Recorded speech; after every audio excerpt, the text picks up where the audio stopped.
Hi, this is J.Hamilton with Core Resonance. Today is 1st of August. I want to welcome you to the latest iteration of whatever it is the heck I do, my latest newsletter and blog post and video. I want to thank everybody for their participation. I've had some calls and some emails, and it's truly enlivening to have people sharing, and so I thank you for that. I've had my last couple of newsletters. Let's see, what are they called? What are the last? Things Aren't Like They Seem, and Rights and Duties, the Big Surprise and Solution. And I've actually had a lot of feedback on that, not all of it positive, because normally as a visionary, my work is about uphill. Uh, Never talking about problems, because problems, what you focus on expands, but the point of these two articles was that human beings seem to have lost control of our world. The rights and duties, the big surprise and solution, I point out that humans created corporations. Corporations have gotten away from us, and now corporations run things. They dictate things. The court system prefers and favors corporations over humans, on and on and on. And the bottom line is humans now look to corporations for their rights. You know, we petition the courts for rights. We look for our benefits from corporations, and it's topsy-turvy. It's not supposed to be that way. It's a big deal to understand that humans have lost control of their, we're supposed to be the top rung. It's supposed to be God, then humans, and then corporations. And now we have corporations on top. I don't know where God is, and humans are hoping for who knows what. The Things Aren't Like They Seem article, which was the most recent one, what I really attempted to display with that article was the idea that if we can't wrap our head around problems, we tend to, I don't want to say ignore them, but we put them off to another day. Of the many, many examples, I mean, we've got the NSA, that there's no such thing as privacy any longer. I got a hummingbird in my window right now trying to come in. We have no privacy. Passwords are, and it exists, and there's nothing we can do about it. We've got wars that we don't want to have anything to do with. We've got, my latest one is student loans, $1 trillion in student loans. What in the world is going on in this country that kids are borrowing money to the tune of $60,000 to go to school with no guarantees of anything in a country as wealthy as we are? And my point is we have all these problems, and because we have no capacity to look at a solution, we have no capacity to turn it around, jumping and running in the streets and banners and this and that. It's not the American way, and it doesn't solve the problem. And the whole point of the article, Things Aren't Like They Seem, is that we have to move to a solution orientation that is so much bigger than the problem that it obliterates the problem. And that brings up the latest article that I'm getting ready to release, and it is called, it seems like I know what my stuff is called, Imagine a Solution, Introducing Core Resonance Colonies. Now, as you probably know, I have a lot of background in meditation. I got 40 some odd years, I guess 40 years even, maybe a little bit more by now. Started in '73. And in 2006, I was introduced to neurofeedback, which has had a huge impact on me. It goes farther than meditation is capable of going. And I have devised and through some, I sold $1 million worth of neurofeadback working for another individual, and it was based on the ideas in my first book, Visionaries Thrive in All Time. So I ended up with $1 million worth of neurofeedback sales and offices based on my own ideas, and I get to see a product of my own thinking and my own ideas, and out of that came core resonance. And out of core resonance has come core resonance colonies. And what we're after here is what we want to do is we want to ground a solution into the world that is so big that it obliterates the dysfunction of the species. It obliterates all the problems. And the idea of core resonance is that our nervous system is our connection with the cosmos. The brain is part of the nervous system on overload from attempting to manually process the world, because in our natural state, intact state, we have access to guidance and presence. And without that, the brain manually processes the world, gets on overload in a hurry, and what it does is it sets up habitual and automated and reactionary patterns for the world. To what? A brain on overload. It doesn't want more information, so we settle into patterns. Now, core resonance has been very effective. It's extremely effective. I say that 2 years of core resonance training is equal to 60 years, well, okay, 60 years, but what I usually say is 30 years plus of meditation. In fact, meditation primarily works with the alpha frequency, and core resonance works with all the frequencies of the brain. And what we do is cause the component parts of the brain to talk to each other through exercises that we give the brain. And as the brain learns how to do exercises, and call me and let's talk about this stuff. As it learns how to do this, the brain quiets down. What we want is a brain that it's coherent. It's kind of like defragging a hard drive. We're defragging the brain, and I need to point out is the brain is in charge. We do not do any kind of programming. We don't impress upon the brain anything specific. We don't feed the brain. We give the brain exercises, let it clean itself up itself, and as it does, it quiets down. And as it quiets down, the subtle connection with source becomes evident, and we build on that. I see it as a corridor over and behind my right shoulder, and it's a corridor home is what it is. And as we have our quieted brain, this subtle connection becomes evident. We can build on it, and there comes a point as we build this connection, this corridor, that innate guidance becomes available to us. Innate guidance processes all of the world all at one time.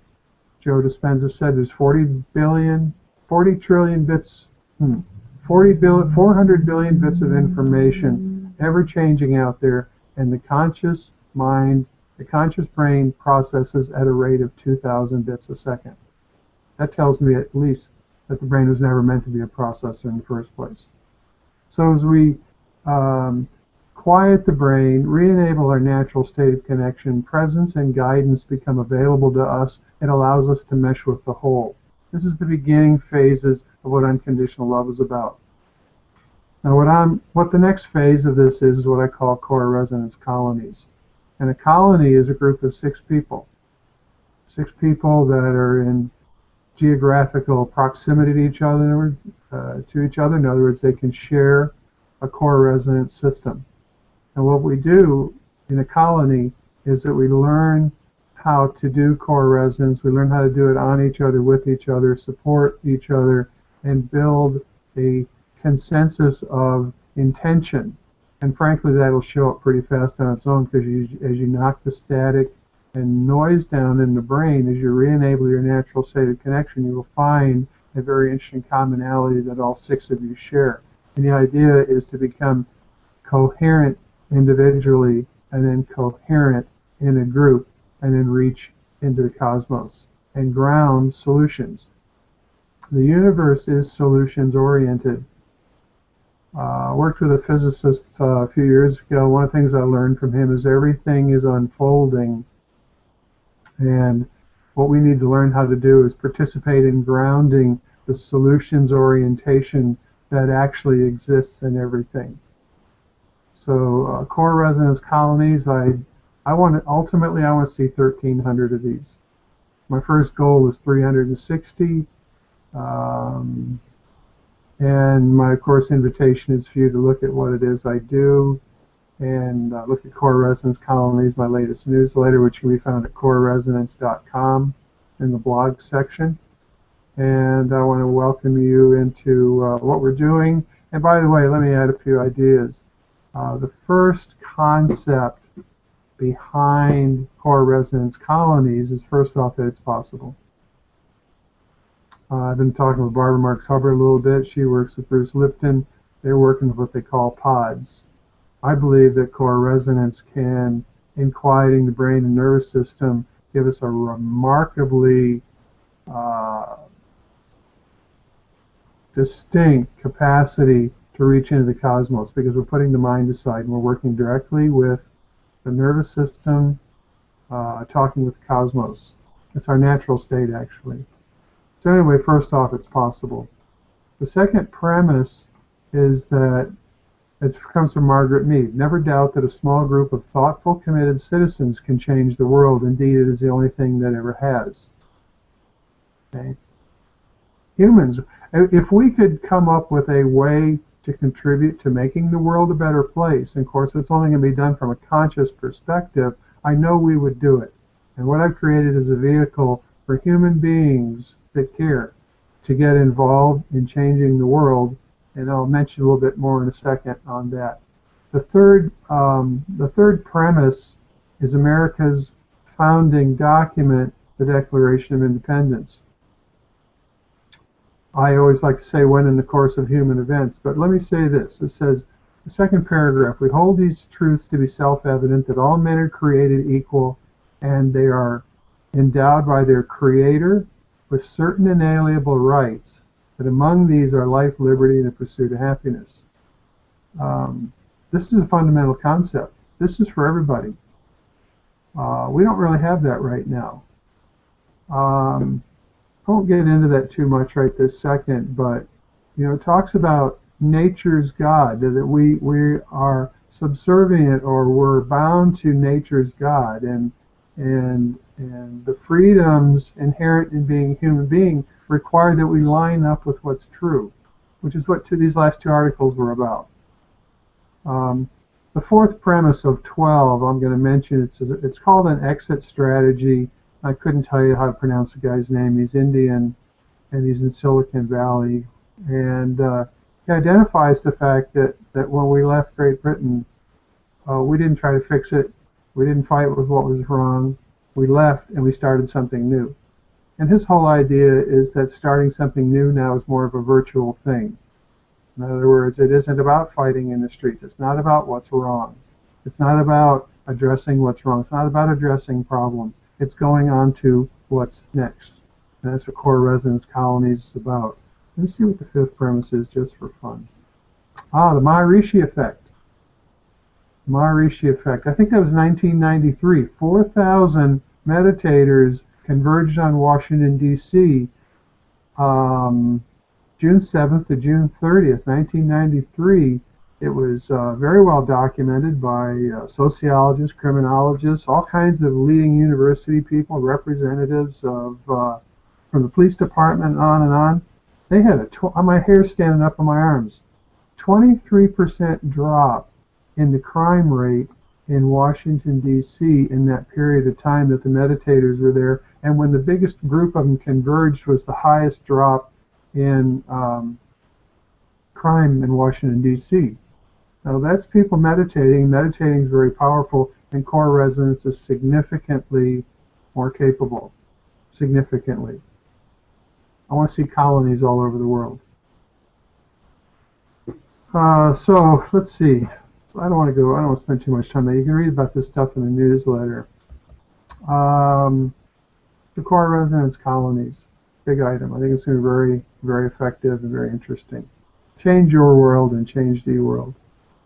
When you join my newsletter, I have a product called Free Cell and the Keys to the Universe. Believe it or not, Free Cell is a card game. It's like solitaire.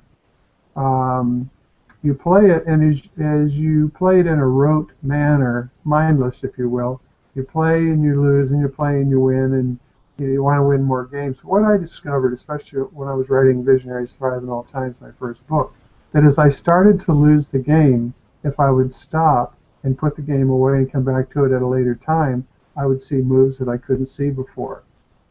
And I find this to be astounding. In fact, that's what kept me going. In other words, while I, in my mind's eye, could not see how I could complete this incredibly daunting task of this book, 93,000 words, 13 chapters, the cards kept showing me there were solutions. solutions if but I could see them. And it drove me, and it kept giving me enough insight that I kept going and going. Finally was able to finish this book, which was a huge project, and unexpected, I might add. So what I'm doing is I'm doing a free call every Tuesday. Presently it's at 3 o'clock. You need to go to the website, 3 p.m. Pacific, and it's an introduction to free selling the keys to the universe. You have to join the newsletter to get on that list. I want you to know that that's available for you. I think the last item I want to touch on is there's an affiliate program for Core Resonance Colonies. You can look into my website, coreresonance.com. And I want to end by a quick video I just saw as I was setting up to do this presentation. And here it is. It's getting late, 6 o'clock at night. I don't even have as much light as I should have. The video is short. In fact, I'll make it available afterward here. And it's a fireman. It's a fireman. It's a house on fire, except they've put the fire out. The house is full of smoke. The furniture is upturned. And the firemen are going through the rooms, making sure there's no humans or there's no people in the house. And in the smoke, they stumble upon a tiny, tiny cat, a kitten. Whoa. So what happens is he's got his big gloves on, he's got his oxygen mask, he's got all of his stuff. He picks up this cat who appears to be completely lifeless. And he's wearing a camera on his helmet, I assume, and it shows him picking up with his big gloves and all of his firefighting gear, and he walks outside. And he goes to the back of the fire truck, and he raises a door on the back that raises up kind of like a rolling garage door, and he pulls out some gear, and he puts a oxygen mask on the kitty, and waters the cat to cool him down, and he put the cat down on the pavement. The cat was lifeless. No sense of being in his body at all, a little kitten. And not only did the cat come back, but you could see the fireman, even in all of his bulky gear, cradling the little kitty in his arm. So my work is about humans and what our potential is, and expressing our potential and getting out from under the thumb of the things that don't support us. And I'll tell you, corporations is one of those things. I don't think the government supports us either, but it's not about fighting what's wrong. It's about going on to what's next. I believe I've developed a means of becoming very effective at becoming internally referenced, moving beyond the mind, moving beyond resistance, moving beyond fear and doubt, moving out into the clear in our natural state of connection with the cosmos, which is our home and our truth, and learning how to ground that into life. So I welcome you to go to my website, dig around in my information. Always love to hear from people. I want to wish you all well. Namaste. Thank you.